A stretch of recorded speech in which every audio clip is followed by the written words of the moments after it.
Ole, ole, ole. Why is school out in Gaza? There are no children left there. Right, so that's what they were chanting.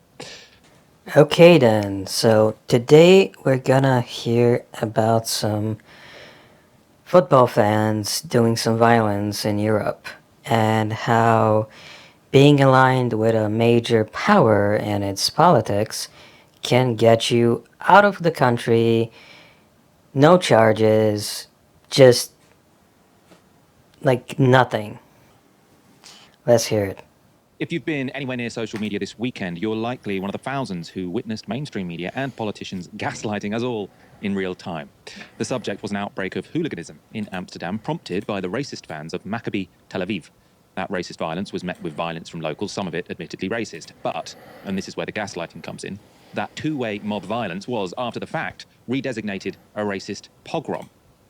These were just some of the headlines from international media describing the events. The New York Times described the clashes as anti-Semitic attacks. In The Telegraph, columnist Brendan O'Neill referred to the clashes as pogroms, having returned to Europe. And while they didn't label the clashes anti-Semitic, even The Guardian cast the Israeli football fans as the victims. Politicians were even quicker to characterize events as brazenly anti-Semitic. British Foreign Secretary David Lammy said he was horrified by the anti-Semitic attacks, or what he called anti-Semitic attacks. Joe Biden also called the clashes anti-Semitic, while linking them with the historic persecution of Jews in Europe. Meanwhile, King Willem-Alexander of the Netherlands connected the skirmishes to the Holocaust, saying this: "We failed the Jewish community of the Netherlands during World War II, and last night we failed again." Sky News, though, at first at least, had a more balanced take. Violence in Amsterdam left at least 5 people injured and dozens have been arrested.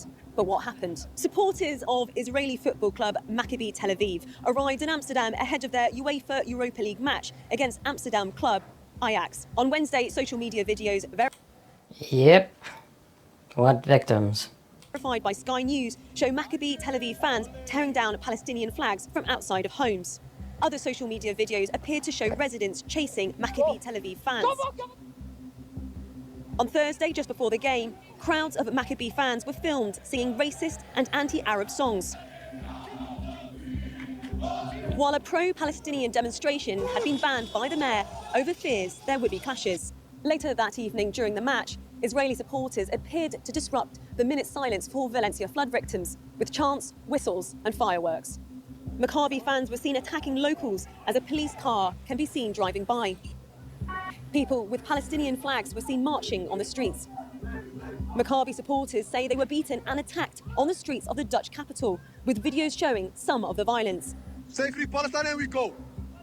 Good. Sky News could not independently verify all of the footage shown. Police arrested 62 people, 5 were taken to hospital, but have since been discharged. Israeli far-right ultras are notorious for their racism and physical violence. Dutch, Israeli and British leaders denounced the attacks as anti-Semitic and even referred to it as a pogrom. But their statements failed to mention the assaults by the Israeli hooligans against Dutch citizens. So according to that report, before any violence broke out after that football match on Thursday night, Israeli fans had torn down Palestinian flags, disrupted a minute's silence at the march and chanted racist songs about Arabs. It's worth noting that one line from that chant not shown on TV was this: "Ole, ole, ole, why is school out in Gaza? There are no children left there." Right, so that's what they were chanting.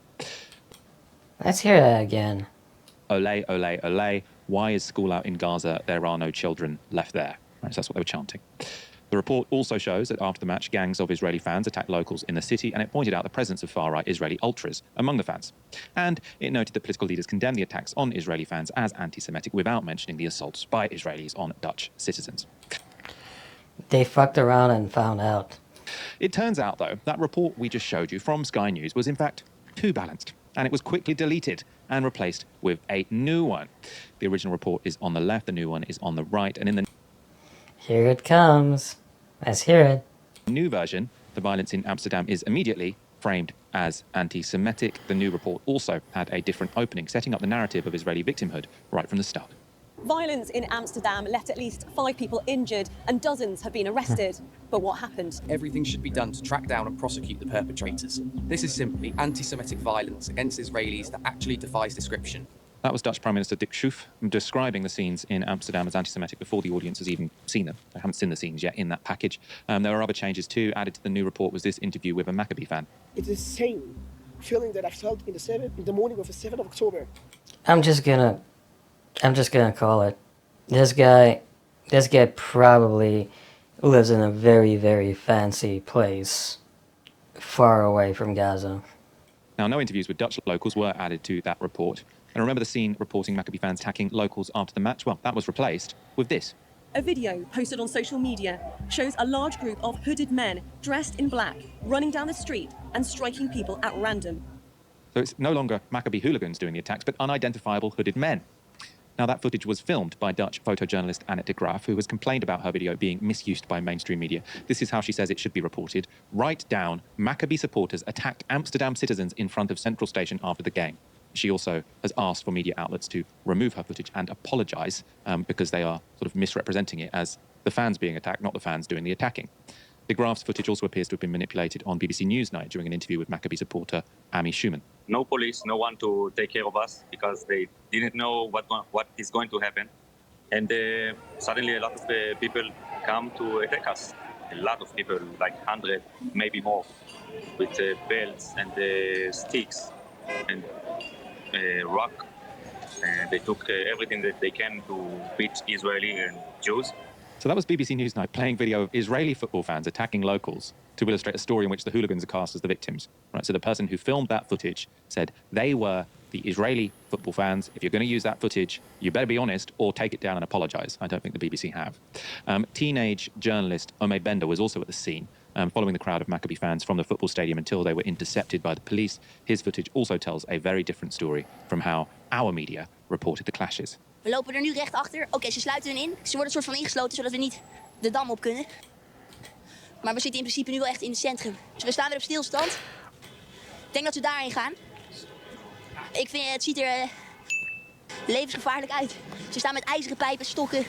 Alle harde dingen die op knuppels lijken hebben ze op straat gevonden. Lopen ze gewoon mee te patrouilleren. En alles wat ze niet bevalt gaat eraan. Dit wordt nog wat. Er is een soort team. Een soort teamoverleg. Leader of the bunch is er. Ze hebben gewoon kinderen, ik denk nog geen 12 jaar oud, lopen met stokken door de kleine straatjes voorop. Bender also caught this threatening moment.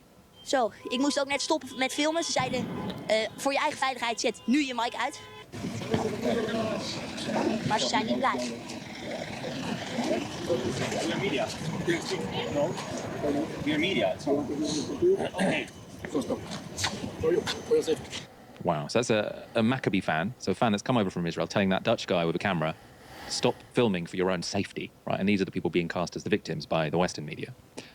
Ofer Kassif is a left-wing member of the Knesset, and that's Israel's parliament, of course. Here's how he described Israeli media distortions of the clashes in Amsterdam.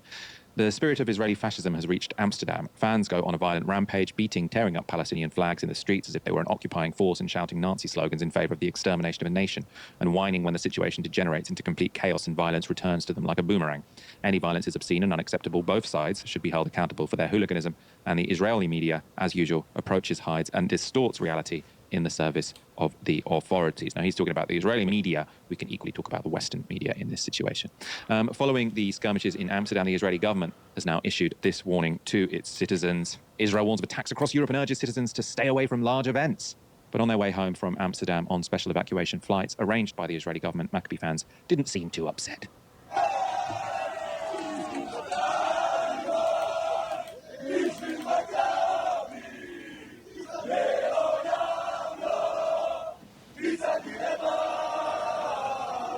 Yeah, so, like, how rich do you have to be? How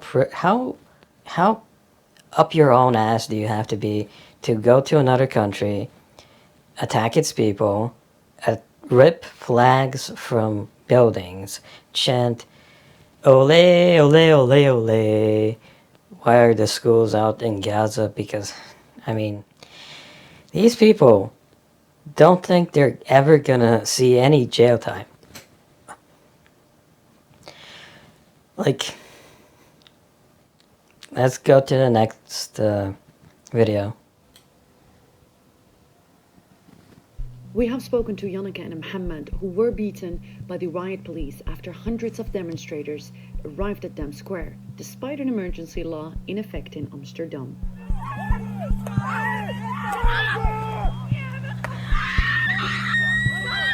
Everything was very peaceful at Dam Square. It was there was a lot of media, so we felt very protected, and the police was very gentle and kind. They did take me with two people, but they just lifted me up and put me in the bus, and they told me that they were going to bring us to an alternative demonstration location in Wester Park. When we arrived at Wester Park, the doors of the bus remained closed, and after waiting for about 10 minutes, the assistant district attorney was speaking to us through the microphone in the bus, saying that we were held up because we were participating in an illegal demonstration. Then the bus started moving, and then I noticed that people were getting a bit confused. I was also being confused, like, okay, where are they bringing us now? In the end, they stopped us at this industrial, secluded place outside of the city. There were some trucks parked there. It felt very unsafe, and we were removed from the bus, and then nothing was communicated, and they got into a bus, but they were like escaping, or and I asked them, can you please tell us what is going on? And they said, no.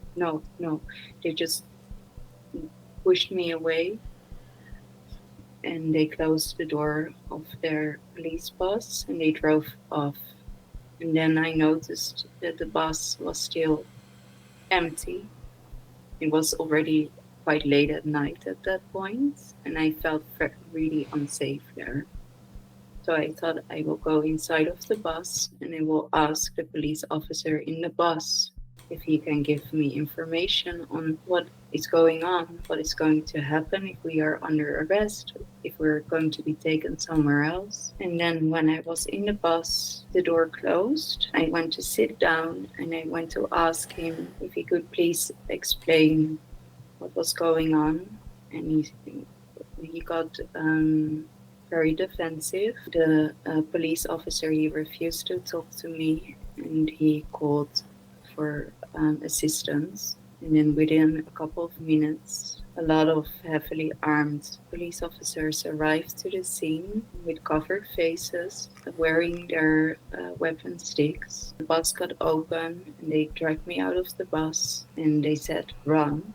So I started running, and I saw everybody was running in panic in different directions. We didn't know where we were, and we didn't know where to run to, but we wanted to get away from them. I remember I ran, and then I faced the water, so I couldn't run any further. And then the police people, I think there were 4 of them with weapons, looking very aggressively at me. They started hitting me, and I fell on the ground, and I was also very much in shock that they hit me, because I was running away. I was not being aggressive. I was not resisting arrest. They didn't communicate anything. And this sweet boy, only 24 years old, he tried to help me to get up, and they hit him very hard in his head multiple times. And then they said, get up, run, get up. But he lost consciousness, so he couldn't get up. And I tried to get him up, and then they started hitting me again on my back. They hit him really, really hard on the head. I really thought they were going to murder him. I would never have imagined in my life that this would happen in the Netherlands. Well, while I was running, I saw a girl that fell on the ground, and around 3 or more police officers gathered around her and started hitting her really hard. And I was watching that, and I wanted really to leave the place. It's not safe. But I couldn't, because I cannot forgive myself if I leave and something happens. Because it looked like she was going to die. One of the police officers approached me and pushed me back and tried to throw me into the water. So I literally fell in the water, like half my leg was already wet. But what saved me is that I caught his vest, so I won't fall. Like, I used his body to get up. And like 3-4 seconds later, someone I didn't see, like someone from the police with a baton hit me directly here on my head, this point, and I immediately lost my conscience. I was trying to run, but I couldn't. Like I tried, but the best I could do was actually to walk. And even that I was able to do because like Yanika was dragging me with her. If she didn't do that, I would have already on the ground and they would have hit me more and maybe I died in that situation. Yeah, so, it's not only let's pretend it was anti-Semitic after the Maccabi fans attacked people. It's also, let's lie to protesters, send them to some place in the middle of nowhere, and beat them up. Like, it's clear that it's a mess, but there's a mess and then there's stupid. It's not only cruel, it's just stupid.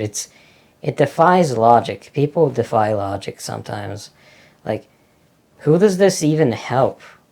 Like, does it help Netanyahu if, like, everyone's talking about how they lied about people being attacked when they're the attackers? Like, what? Where's the logic here? It's just old people doing what old people with power do.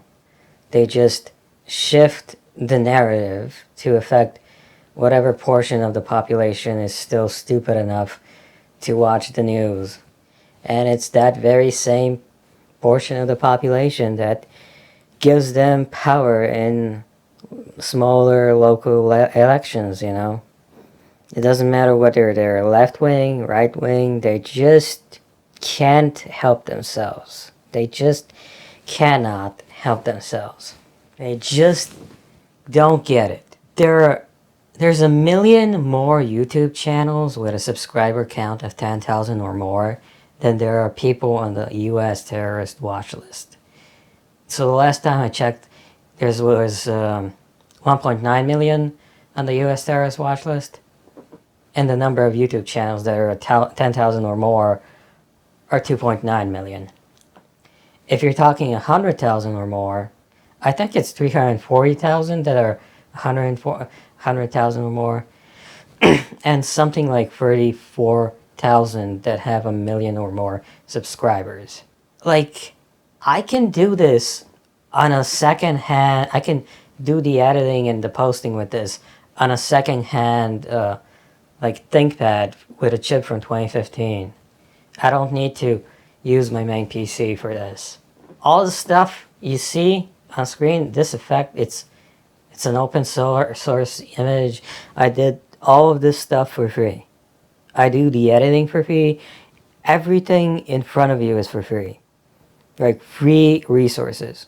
I can do tons of stuff. Tons of stuff. I'm just using a pro mic right now. Like, it just doesn't make any sense. They just don't make any sense. It doesn't make any economic sense, really. Like, all power should be buying better people to do their propaganda, but they're not. They're just hired someone's cousin or ex-person from some school with a generic degree, and they just flood the airways with propaganda. It just doesn't make any sense. But it would be cheaper if they just went YouTube and did all this with younger people, that they could pentuple, hexuple the number of people spinning the lies, and they would do a better job at it. This was just stupid. You just cannot help yourselves. Like, you can't just give off a report and then change your mind. No, do propaganda instead. Like, it just doesn't make any sense whatsoever. It just doesn't make any sense. But they still do it. Like, they still do it. Like, people are gonna be referencing this for years. For years. Olay, olay, olay. Why is school out in Gaza? There are no children left there. The world is just stupid.